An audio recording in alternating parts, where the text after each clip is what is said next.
aluminium,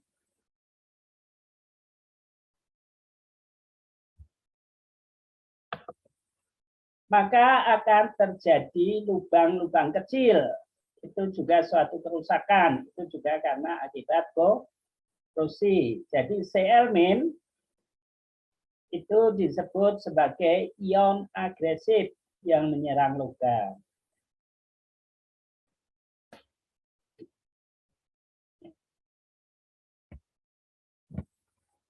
Kenapa korosi perlu ditanggulangi? Yaitu ada beberapa alasannya, yaitu faktor ekonomi, faktor keselamatan bagi manusia, dan juga penghematan logam.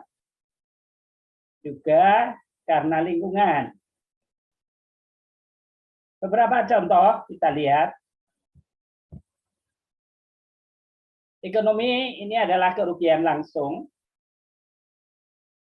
Makin lama ternyata ada beberapa proses korosi. Ini adalah akibat material logam yang mengalami korosi. Setiap tahun terjadi kerugian seperti ini. Itu langsung. Kalau yang tidak langsung gimana? Ya ini, kehilangan produksi akibat pabrik berhenti. Tadi dikatakan kalau pipa, ya, pipa yang mengaliri fluida atau produk terjadi kebocoran, maka pabrik berhenti kalau kebocoran pada saat memperbaiki. Kalau Anda lihat bahwa pada saat memperbaiki berarti karyawan tidak bekerja. Pada saat tidak bekerja, perlu digaji enggak? Perlu, Pak. Nah, itu. Jadi, karena perusahaan tidak memproduksi, tidak menghasilkan, tapi harus mengeluarkan uang untuk menggaji karyawan. Itu juga kerugian tidak langsung. Kemudian, biaya pemeliharaan yang tinggi. Kemudian juga karena tadi turunnya kualitas produk akibat terkontaminasi oleh material terkorosi. Kalau terkontaminasi berarti kualitasnya turun dan harganya menjadi turun.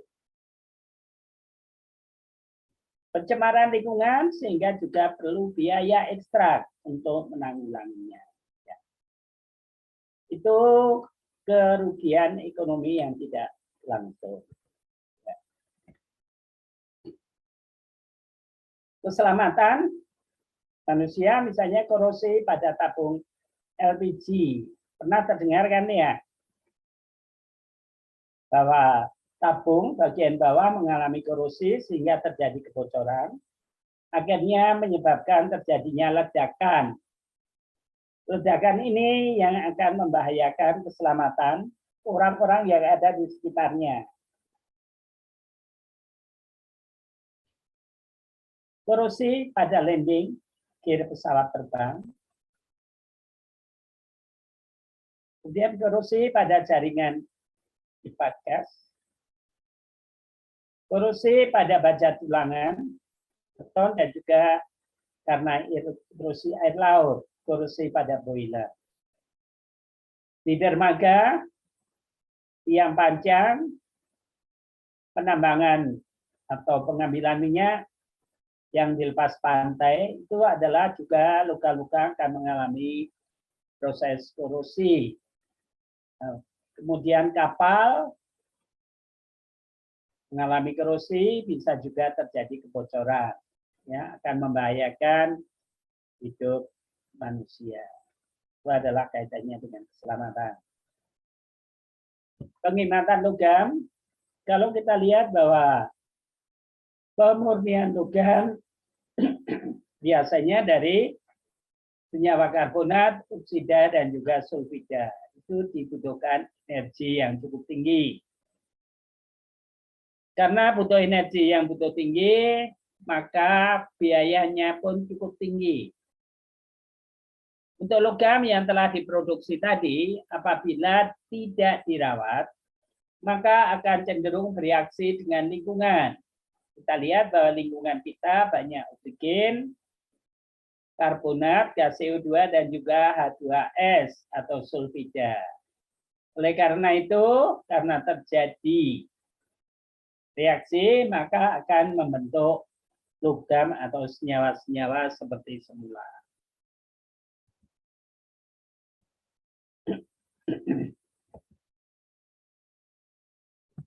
Ya, lingkungan akan pengaruhnya seperti apa?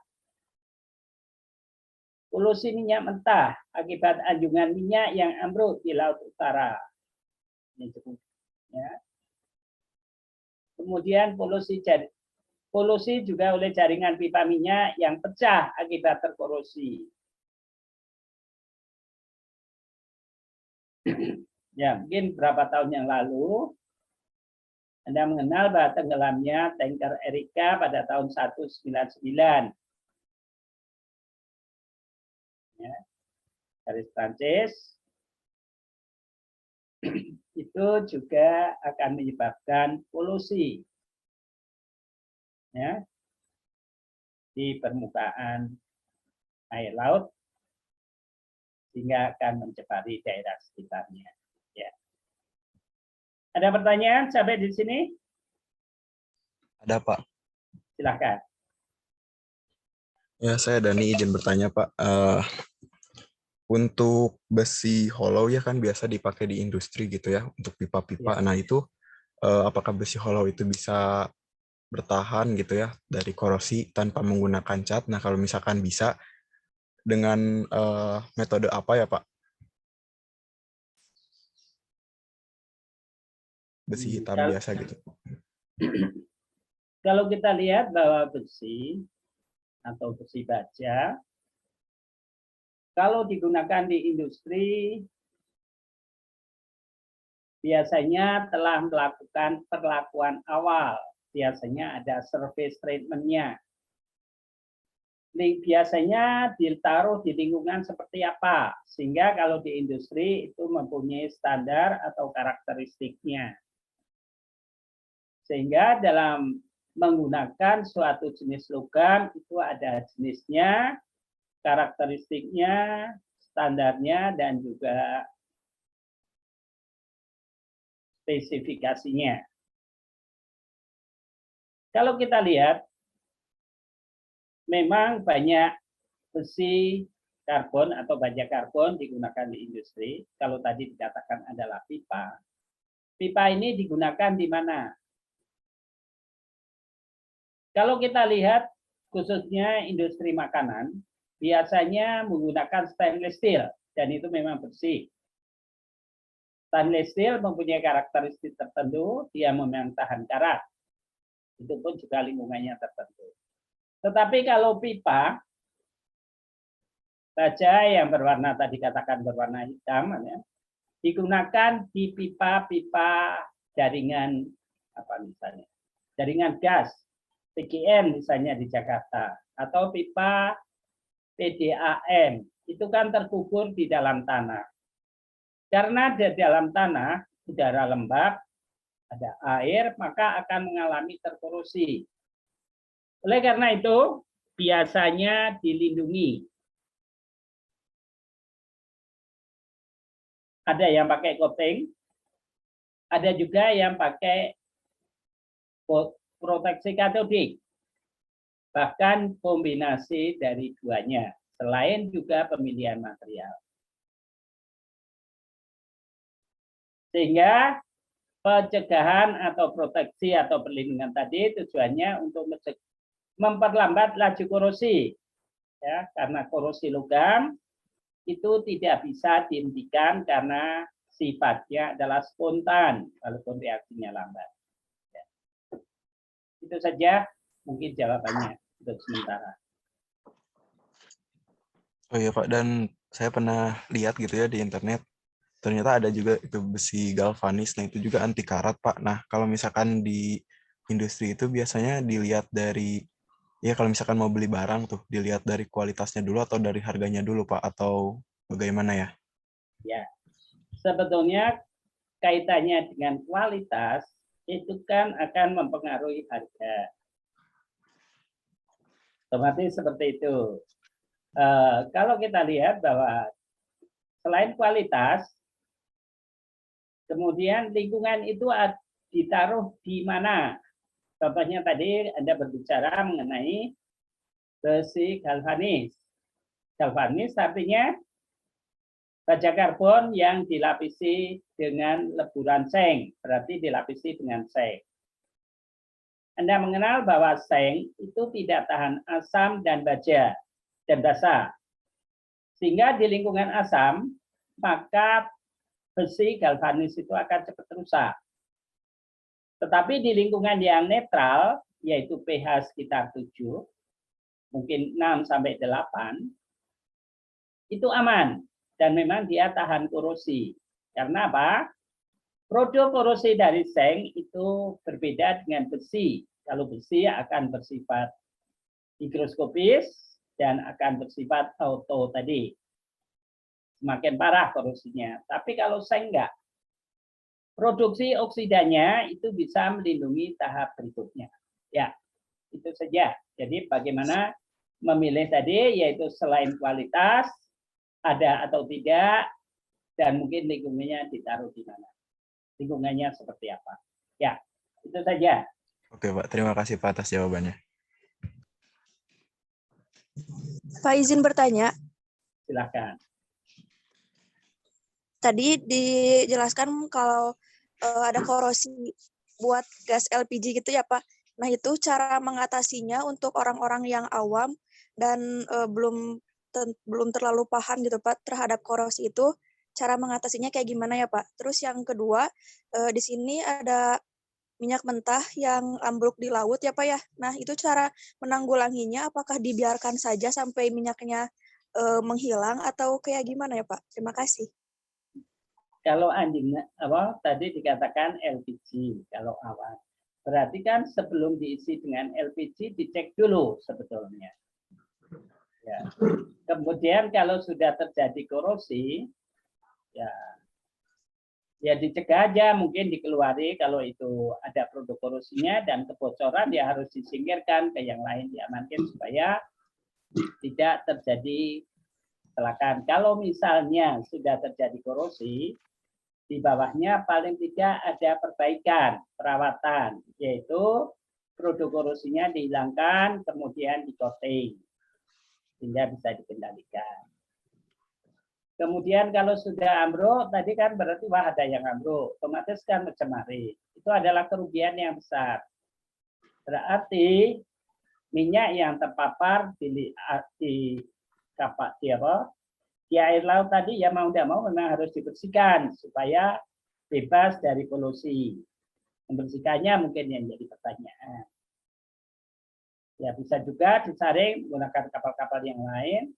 Sedangkan sudah di anjungan berarti produknya kan harus dimatikan supaya tidak berkelanjutan, atau dipisahkan, dipotong, diarahkan, diganti, kira-kira seperti itu. Ya itu sederhananya seperti itu. Ya, oke.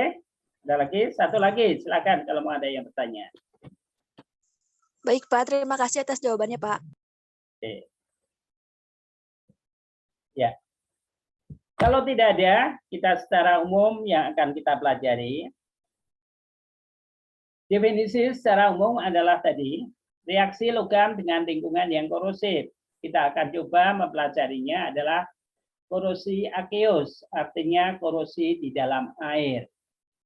Karena ada beberapa istilah, untuk korosi atmosfer, kita akan lihat juga, reaksi antara logam dengan udara lembab pada suhu di bawah 100, atau suhu ruangan, atau sering disebut dengan suhu ambien. Karena suhu di atmosfer itu kadang naik dan kadang juga bisa turun. Kemudian ada definisi juga korosi temperatur tinggi, berarti reaksi logam dengan gas seperti oksigen, hidrogen, dan sulfida. Atau korosi temperatur tinggi biasanya terjadi pada leburan logam, yaitu pada logam-logam atau pada suhu yang tinggi. Kemudian bisa dikatakan korosi adalah proses ekstraksi metalurgi, jadi kebalikan. Tadi kalau Metalurgi, pemisahan logam secara metalurgi, itu adalah pemurnian logam dari bijinya. Mungkin kemarin di sintesa anorganik kita bicara tentang ekstraksi atau pemisahan logam. Ya, itu prosesnya kemarin adalah melalui proses elektrolisis. Elektrolisis suatu proses yang melibatkan reaksi oksidasi dan reduksi. Pemisahan logam bisa juga melalui proses reduksi karena suatu dari senyawa membentuk logamnya. Sehingga korosi di sini juga kebalikan, berarti suatu logam menjadi senyawanya. Ya. Faktor yang mempengaruhi proses korosi yaitu kita kenal, mungkin kemarin telah bicara tentang paduan logam. Berarti komposisi logam itu secara internal akan mempengaruhi, yaitu apa? Struktur mikronya itu akan berpengaruh, besar dan yang kecil akan berpengaruh. Kemudian fasa batas butirnya. Ya, kalau Anda kenal, kemarin ada baja, austenit, dan martensit. Itu pun juga berbeda. Kemudian komposisi kimianya dari logam itu. Anda mengenal logam tahan karat, misalnya stainless steel. Kemudian Anda mengenal baja karbon. Itu akan berbeda. Baja karbon Anda mengenal baja lunak, baja sedang, dan juga baja tinggi. Atau Anda mengenal besi lunak, besi tuang, nah, itu akan mempunyai sifat yang berbeda. Kemudian bentuk geometrinya itu juga akan mempengaruhi. Misalnya yang lonjong, yang plat, yang pejal, itu akan mempunyai bentuk yang berbeda, sehingga proses korosinya juga berbeda.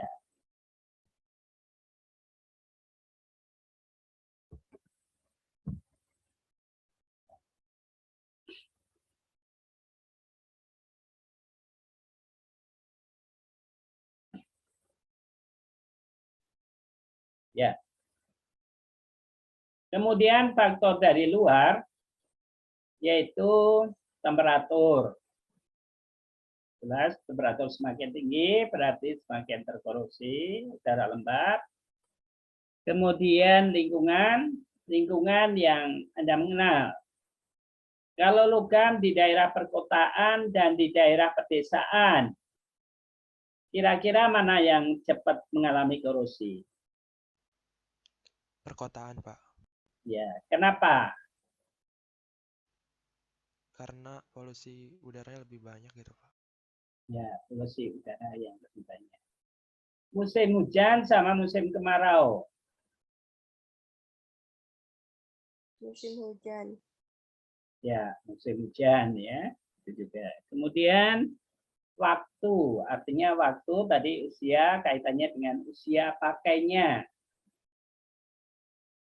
Kemudian beban. Beban yang berlebih juga akan mempercepat logam itu menjadi rusak. Ya. Ya. Itu adalah beberapa faktor yang ada. Kemudian kita fokus nanti mempelajari korosi. Di sini adalah bahwa proses korosi di lingkungan air atau aqueous merupakan reaksi elektrokimia antara logam dan lingkungan. Artinya elektrokimia apa? Melibatkan reaksi oksidasi dan reduksi. Karena ada perbedaan beda potensial. Adanya transfer elektron dari anoda ke katoda.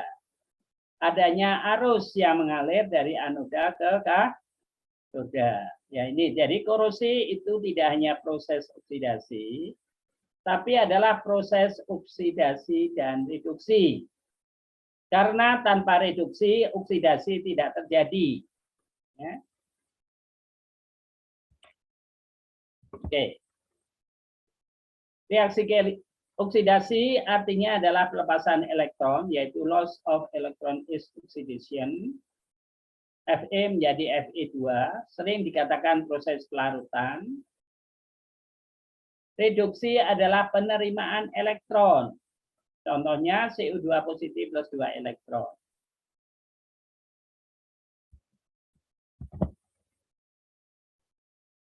Oleh karena itu, proses korosi dapat terjadi apabila ada katoda, anoda, logam. Katoda adalah tempat terjadinya reaksi reduksi, anoda adalah tempat terjadinya reaksi oksidasi. Sedangkan logam merupakan permukaan tempat terjadinya reaksi korosi, yaitu tempat terjadinya reaksi oksidasi dan reduksi. Elektrolit adalah larutan atau sebagai media tempat terjadinya reaksi korosi. Sebagai medianya, yaitu di permukaan logam. Ini beberapa contoh reaksi oksidasi, misalnya air menjadi O2 plus 4H positif. Logam larut menjadi ionnya, itu adalah oksidasi. Reduksi adalah O2 dan air menjadi OH-. H2O menjadi H2 dan OH-. Sehingga reaksi oksidasi dan reduksi untuk Fe di dalam air biasanya logam dan antara O2 dan air. Ya. Ini seng larut. Misalnya seng dalam asam, berarti seng larut dengan melepaskan gas hidrogen.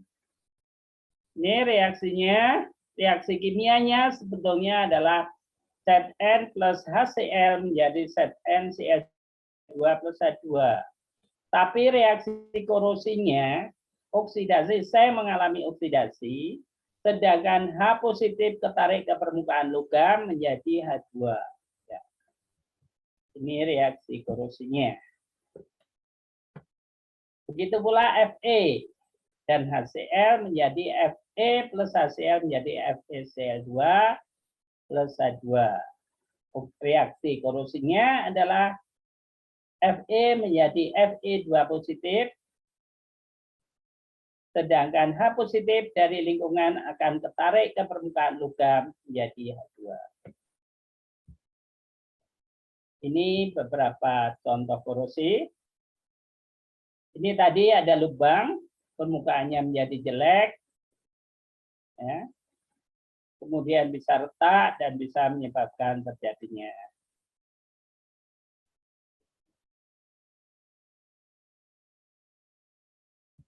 Kemudian dari pengetahuan korosi tadi kita mengenal adanya pencegahan atau pengendalian, yaitu bahwa pengendalian diawali dari desain, yaitu pada rancangan. Suatu struktur logam itu sudah dipikirkan bagaimana bentuk rancangannya supaya laju korosi bisa dicegah. Kemudian material selection, artinya pemilihan material yang digunakan seperti apa. Cathodic protection ada dua metode, yaitu dengan arus terpasang dan anoda korban. Proteksi anoda protection ini jarang dilakukan karena memang agak sulit pengaturannya. Modifikasi lingkungan, yaitu dengan penambahan atau diubah. Misalnya O2-nya supaya tidak banyak, lingkungannya diubah supaya tidak korosif. Coating, yaitu tujuannya menghalangi supaya logam dan lingkungan tidak ada kontaknya. Maka diperlambat dengan adanya coating.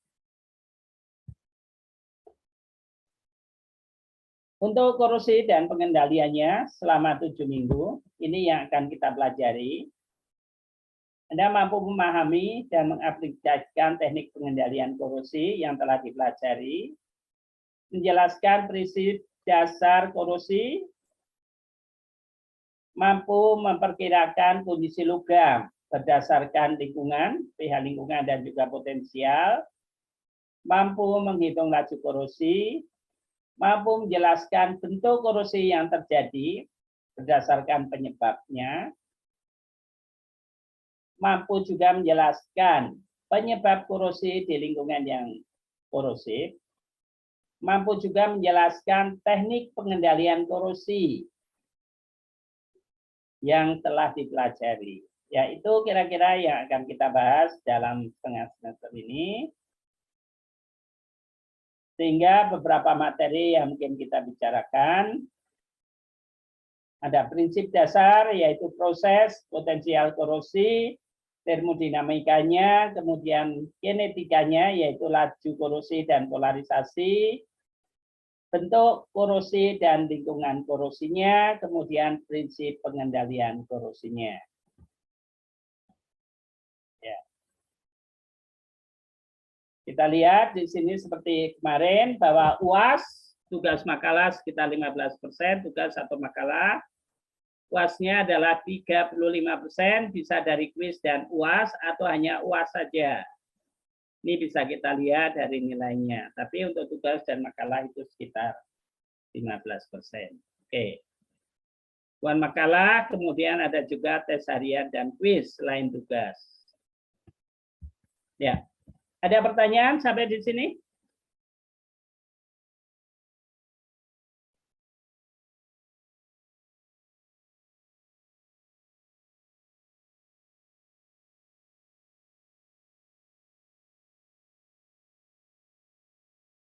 Dari saya cukup, Pak.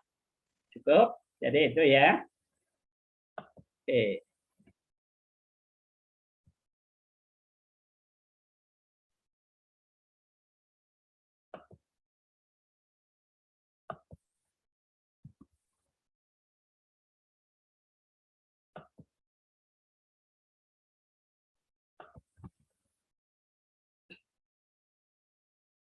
Oke, kita coba materi yang pertama, yaitu proses dan elektrokimia korosi. Sudah muncul di layar? Sudah, Sudah, Pak. Pak. Oke.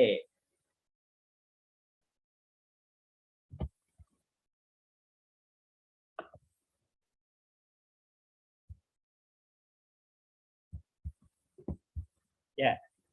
Jadi elektrokimia atau proses korosi di sini adalah reaksi yang melibatkan adanya transfer elektron, yaitu dari anoda proses oksidasi menuju katoda dalam suatu media tertentu.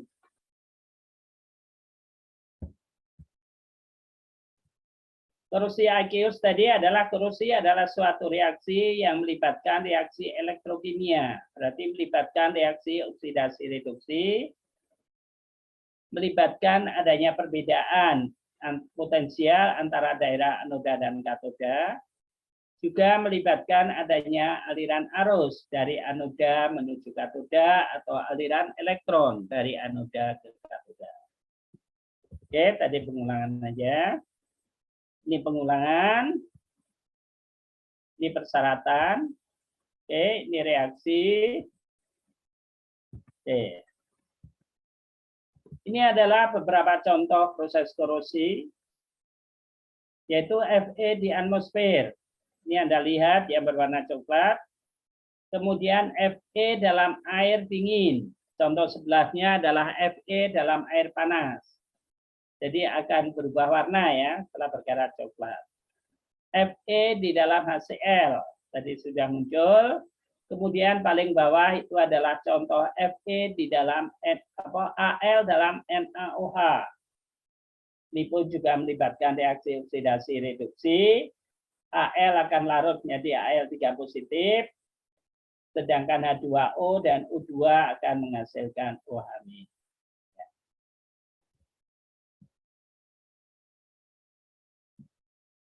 Anda paham? Di sini Anda pahami. Ini yang lebih detailnya. Kalau Anda lihat, yaitu besi akan mengalami oksidasi. Kemudian udara lembab, di situ udara dan elektrolit logam akan keluar sebagai ion, kemudian O2 dan N2O di permukaan logam menjadi OH-. Kemudian kita lihat bahwa besar potensial Fe2 dan OH- di permukaan logam menjadi FeOH. 2 kali, FeOH 2 kali berubah menjadi FeOH 3 kali. Akhirnya akan menjadi FeO dan Fe2O. Ini adalah mekanisme korosinya. Ini ada gambar juga kalau Anda lihat di sini bahwa Fe menjadi Fe2 positif di permukaan. Kemudian melalui media di dalam logamnya ada elektron itu bergerak karena menarik O2 dan air menjadi O2. Ternyata di sini dengan adanya O2, Fe2 positif, O2 akan berwarna coklat. Ya. Kira-kira seperti itu. Itu adalah coklat adalah merupakan produk korosinya, yaitu sebagai Fe2O3.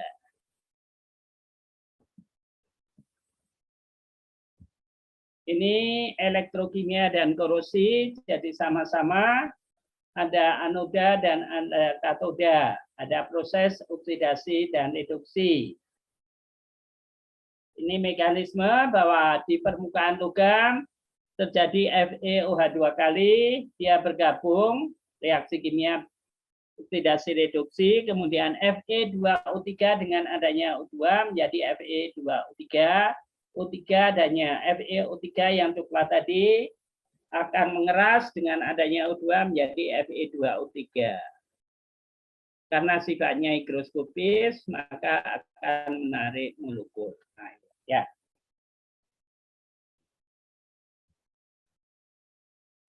Ada pertanyaan sampai di sini? Itu definisi korosi. Jadi korosi itu apa tadi? Korosi adalah suatu proses elektrokimia yang melibatkan transfer elektron atau yang melibatkan reaksi oksidasi dan reduksi. Oke. Ya. Ada pertanyaan? Mudah-mudahan itu paham dengan beberapa sederhana ini. Oke. Kemudian berbicara mengenai potensial logam di kimia fisik, mungkin masih ingat, ya. Ya.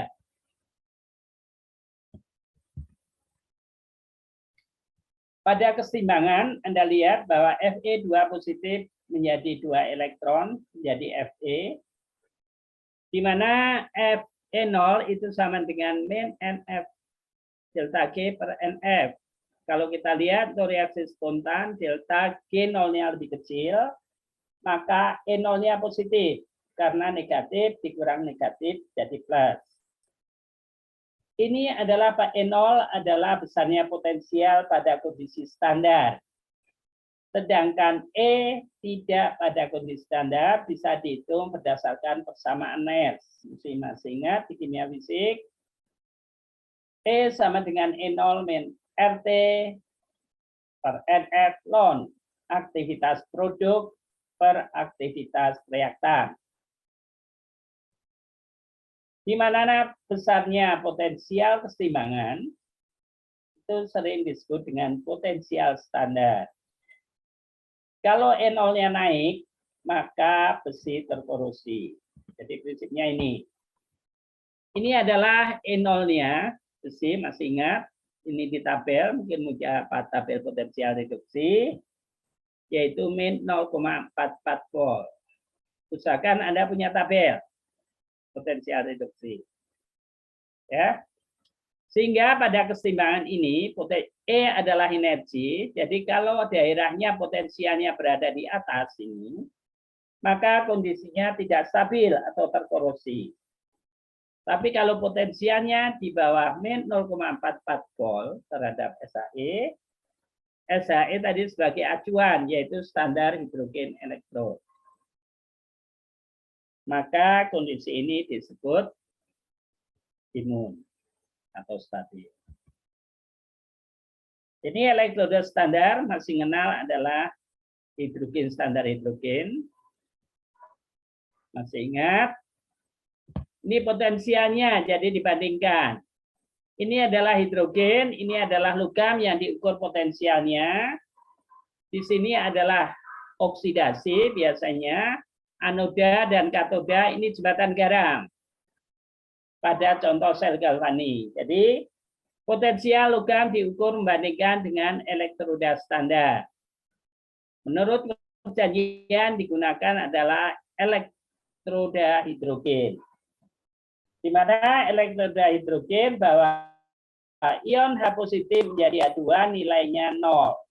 Sehingga logam yang lebih mudah direduksi daripada ion H positif nilainya adalah positif.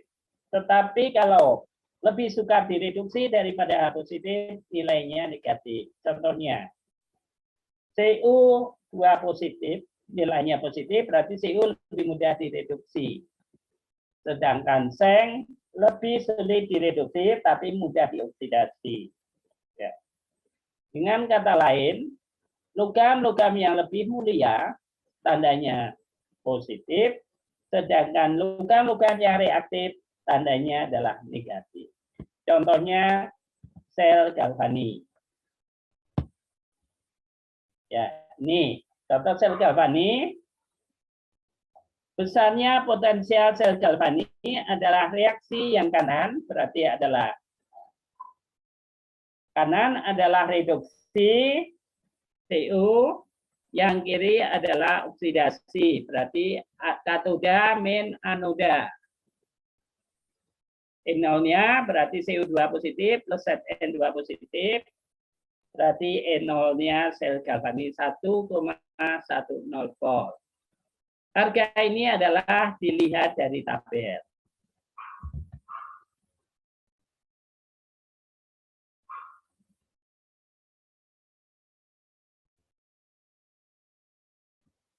Ya. Ini adalah tabel potensial reduksi. Ini tabel ini Anda punyai. Karena pada saat nanti praktikum paling nggak tabel ini sebagai acuan untuk mempelajari proses korosi ini. Jadi paling tidak Anda lihat dari tabel ini hidrogen potensialnya 0. Logam-logam yang di atas nilainya positif berarti akan mengalami reduksi. Logam-logam yang di bawah nilainya adalah negatif, artinya logam-logam yang reaktif. Berdasarkan tabel ini pula dapat diprediksikan apakah suatu proses korosi itu bisa berlangsung dan tidak.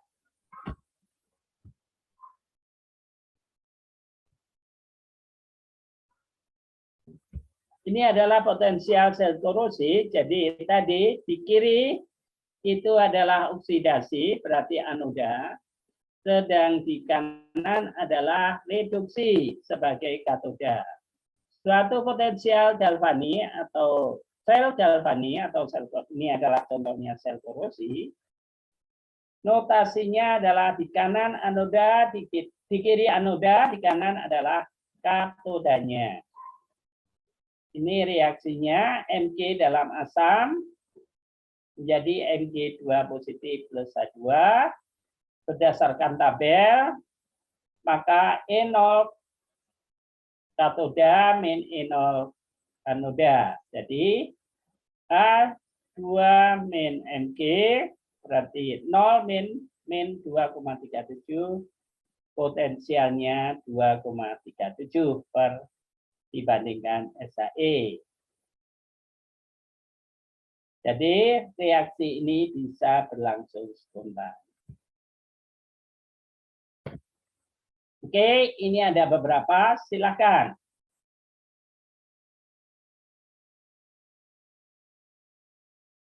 Silakan Anda kerjakan. Tuliskan reaksi anoda dan katodanya.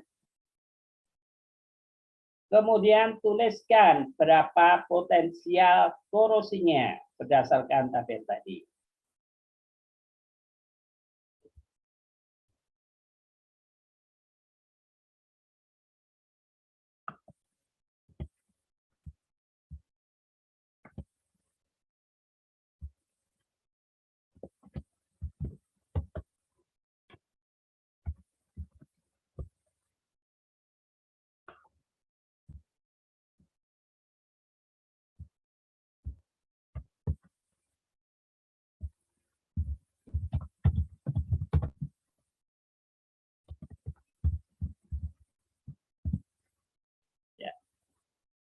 Konsentrasinya pada kondisi standar. Silakan kerjakan. Satu kelompok satu supaya cepat. Ya, silakan. Karena kelompok ada 8, ini juga ada 8 soal. Silakan kelompok 1, 2, 3, 4, 5, 6, 7, dan 8. Ya, sebelum lanjut, silakan 5 menit karena satu soal.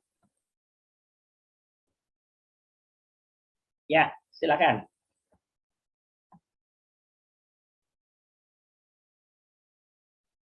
Seperti tadi, yaitu anoda, reaksi anoda apa, katodanya apa, kemudian potensial selnya berapa.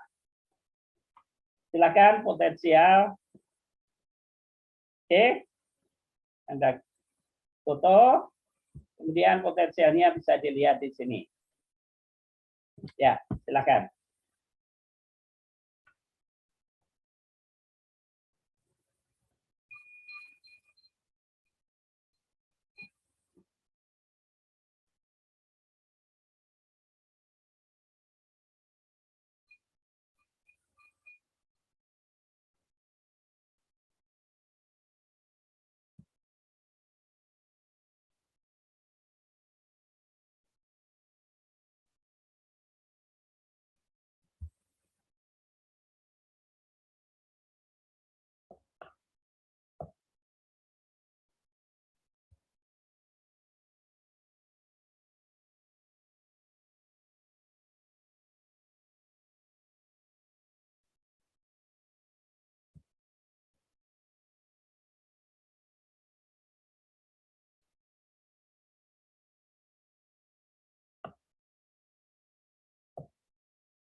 Oke, silakan kelompok 1. Yang mewakili siapa?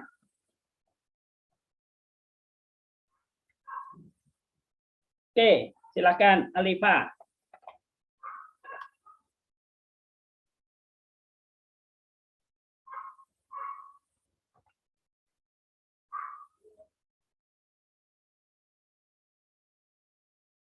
Ya.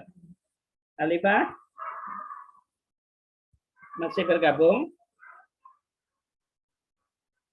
Masih belum selesai, Pak. Siapa yang udah? Kelompoknya Anggi? Atau Asif? Asifa? Silakan. Oke, kelompok 2. Jadi, silakan. Dan ini termasuk kelompok 1, Pak. Kelompok 1, kelompok 2. Kelompok 1, Pak. 5 orang. Kalau Oh, BKK. oh gitu. Kelompoknya gimana sih ini? Berarti ada yang 3 orang. Sesuai dengan praktikum aja. 4 orang aja. Oh iya, Pak. Berarti dan Karena kelompok 8. 2. Ya. Oke, silakan. Jadi kelompok 2.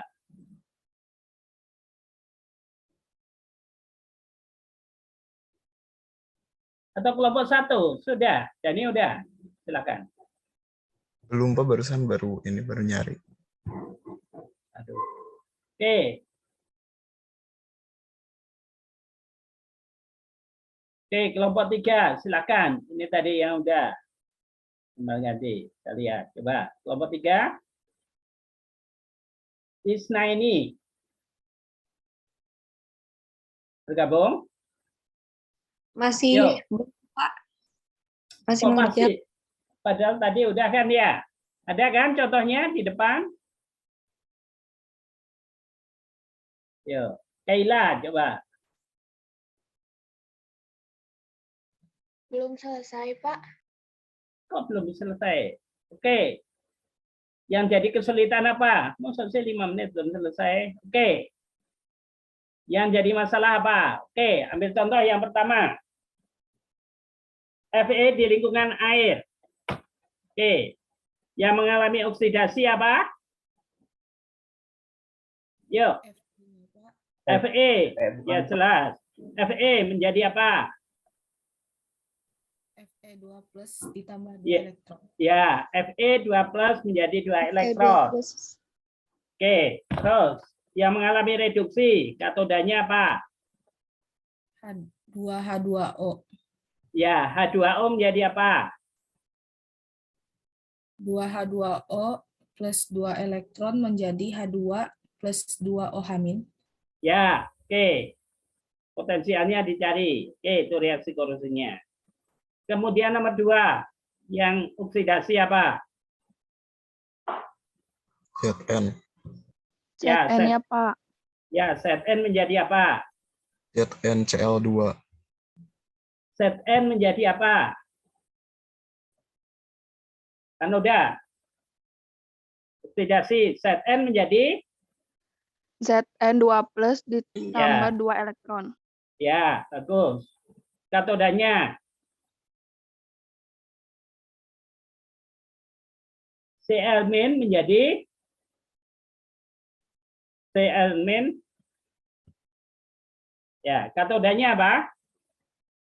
Kalau tadi oksidasi itu katodanya adalah menarik kation, yaitu Mg2 positif plus 2 elektron menjadi Mg. Oke. Yang ketiga, yang oksidasi apa? Fe Ya, menjadi 2 plus 2 elektron. Oke. Kemudian anodanya, katodanya. 2H plus 2 Ya. elektron. Menjadi menjadi A2. Potensialnya bisa dihitung tadi, yaitu katoda min anoda. Katodanya 0, anodanya adalah min 0,44 volt. Berarti hasilnya adalah positif 0,44 volt terhadap SAE. Udara lembab artinya apa? Dulu. Berarti O2 ada uap air. Yang keempat, anodanya apa reaksinya? ZN, Pak. Ya, Zn jadi apa? ZN2 plus 2 elektron. Ya, kemudian di katodanya udara lembab, tarik ke permukaan, ada elektron. Berarti O2 plus H2O plus 2 elektron menjadi OH-. Anda lihat aja di tabel tadi, itu kuncinya di tabel. Belajarnya di situ. Ya. Yang kelima. Keenam ya. Kelima keenam. Yang kelima, oke. Fe menjadi Fe2 plus ditambah 2 elektron. oke. Sekarang air NaOH teraerasi. Karena NaOH larutan, NaOH-nya sangat adalah logam aktif, maka ini juga sama. O2 plus H2O menjadi plus 2 elektron menjadi 2O-. Ya, ini adalah teraerasi, berarti ada air. Berikutnya, nomor 6. Fe, anodanya apa? Ya, anodanya Fe menjadi Fe2 plus ditambah 2 elektron. oke, katodanya kationnya apa? Cu2. Ya, Cu2 positif. Kation kan? Positif berarti Cu2 positif menarik 2 elektron menjadi Cu. Cu. Ya. Nomor 7.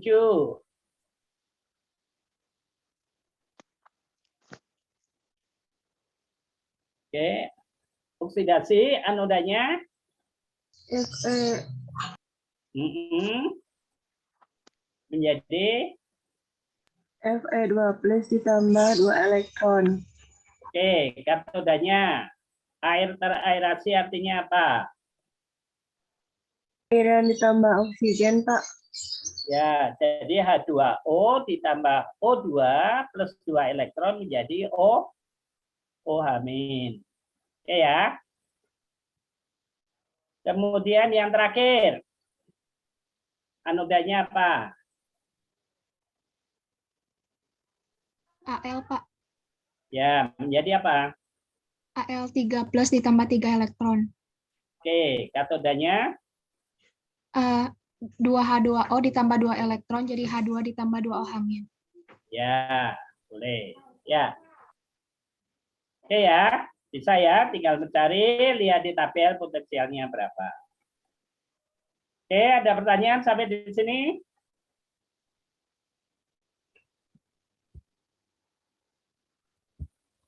Ya, kemudian potensial korosi tadi bahwa jika kondisi tidak pada kondisi standar, artinya dikur konsentrasinya tidak 1 M, suhunya tidak 25 dan tekanan tidak atmosfer, maka digunakan persamaan Nernst. Reaksinya jadi Fe ini dia, Fe plus 2H positif menjadi 2 Fe2 positif plus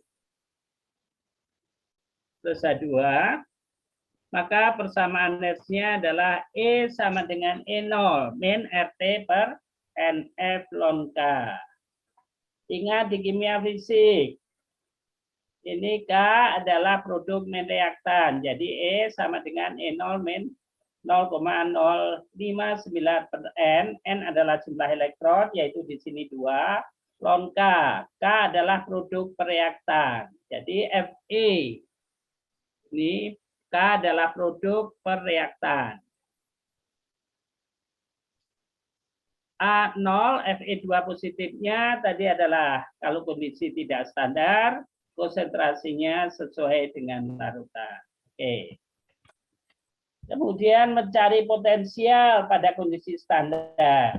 Kalau kita lihat yang pertama, Cu plus 2H2O, maka E0-nya adalah E katoda min E0 anoda. Oke ya. Nilainya min. Kemudian yang kedua, E0 min E0 katoda min E0 anoda. Katodanya yang mana? Yang reduksi yaitu positif, tetap 0. Ya. Min 763 berarti potensialnya 0,63. Berarti reaksi spontan. Yang nomor 1 tidak spontan karena nilainya negatif. Berikutnya, yang ketiga, Zn plus Ni2 positif. Katodanya adalah Ni, anodanya adalah Zn. Berarti ini nilainya positif. Yang ketiga, maka berlangsung spontan.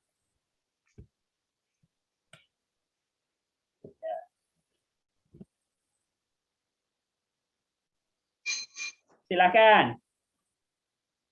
Ini ada tentukan E0 selnya. Jadi tuliskan reaksi selnya. Berarti yang pertama adalah anoda, yang kedua adalah katoda. Jadi tuliskan reaksinya, kemudian berikutnya adalah tentukan E selnya.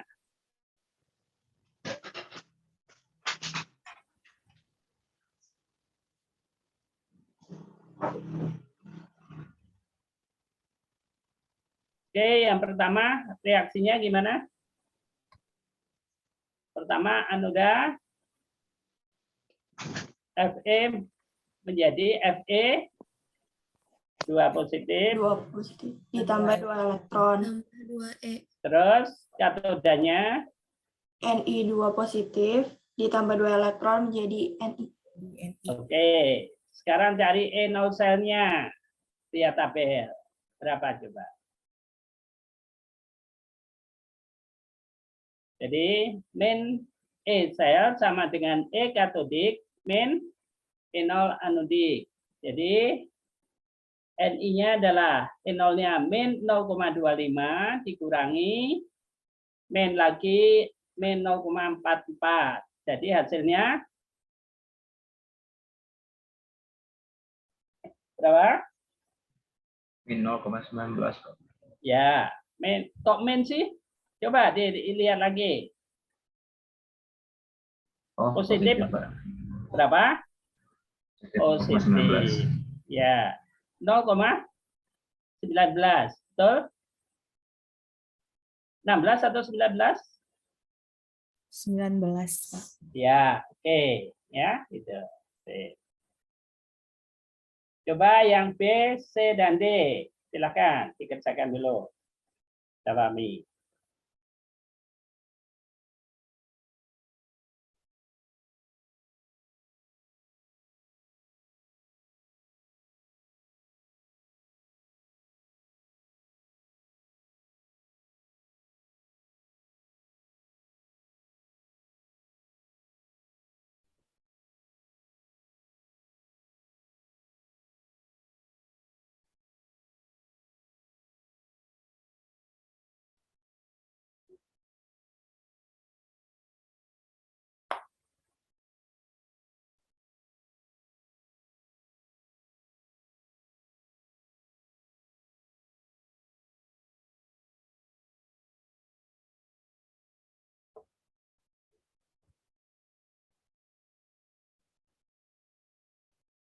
Oke, nomor 2 berapa reaksinya?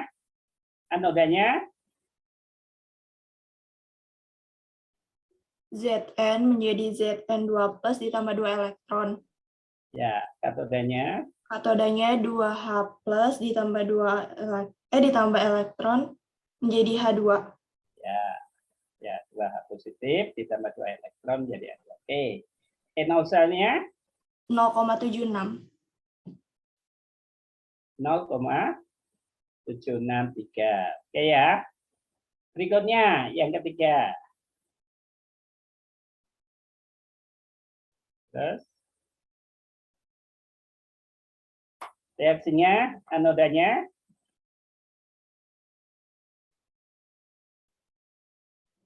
Anodanya Al menjadi Al3+ ditambah 3 elektron. terus. Katodanya Ni2+ ditambah 2 elektron menjadi Ni. Oke. Terus berapa enol selnya?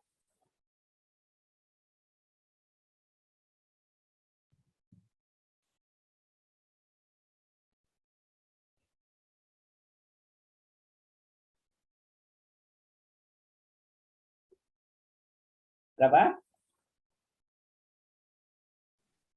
1,412, Pak.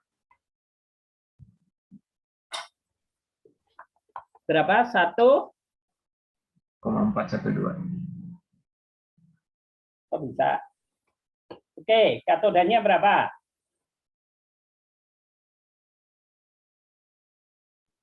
Negatif 0,25.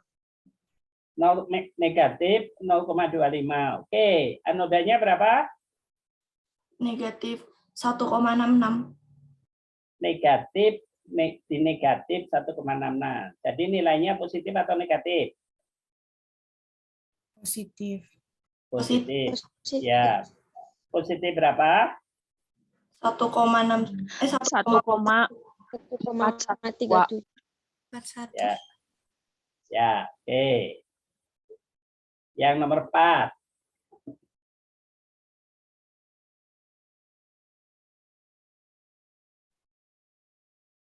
Ya. 1412 ya. Oke, terus yang D. Silakan. Anodanya Mg2+ ditambah 2 elektron menjadi Mg. ya. Kok menjadi Mg? Anodanya Mg menjadi Mg2+ ditambah 2 elektron. ya, terus Terus katodanya Sn2+ ditambah 2 elektron menjadi Sn. oke. Enol selnya apa? Enol selnya 2,23. 2,23. Oke. Oke.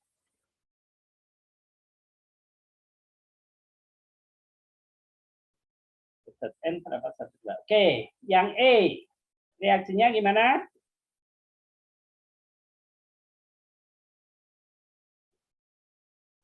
Ini berarti Fe dalam Fi2 positif, reaksinya adalah reaksi reduksi. Berarti apa? Fe2 positif plus elektron sama dengan ya, Fe. Karena Fe, karena 1M berarti kondisi standar. Potensialnya berapa? Min 0,44 volt. Ya. Ya, ada pertanyaan? Silakan. Jadi yang E itu reaksinya Fe2 positif plus 2 elektron menjadi Fe. Potensialnya min 0,44 volt.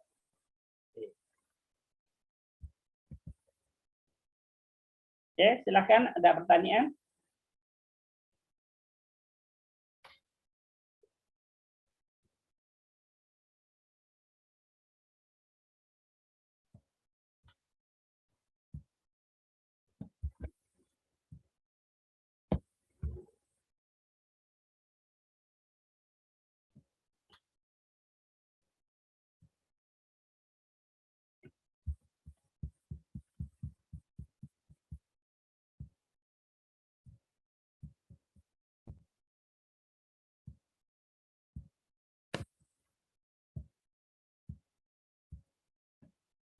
Oke, sekarang beberapa elektroda standar. Kalau nggak ada pertanyaan, lanjut.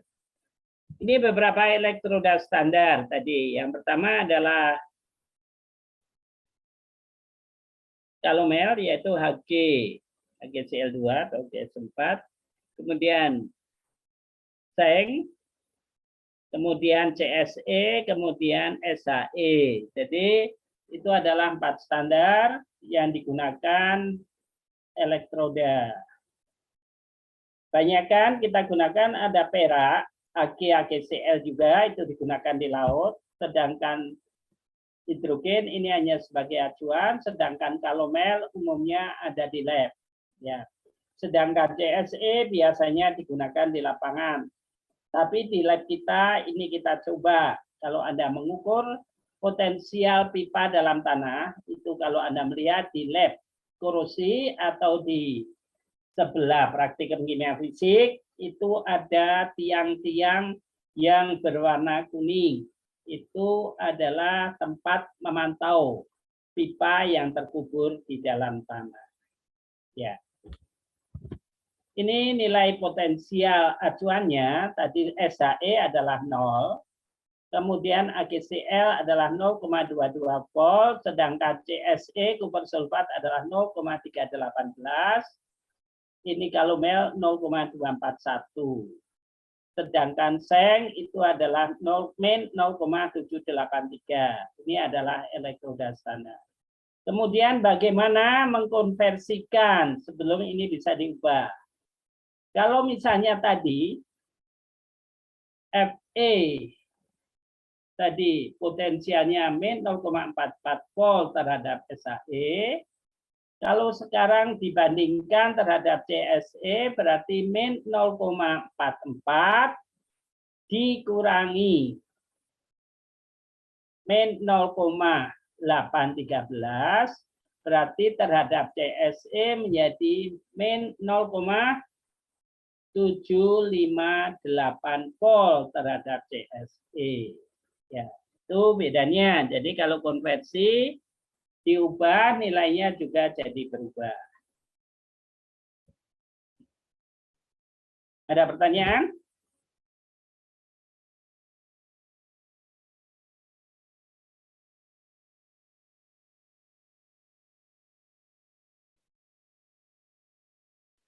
Pak, mohon maaf sebelumnya Pak, waktunya sudah habis Pak. Berapa gitu? Bukan 9.10, katanya 9.10. Oh, itu Pak, habisnya itu jam 8.40 itu ada statistika Pak.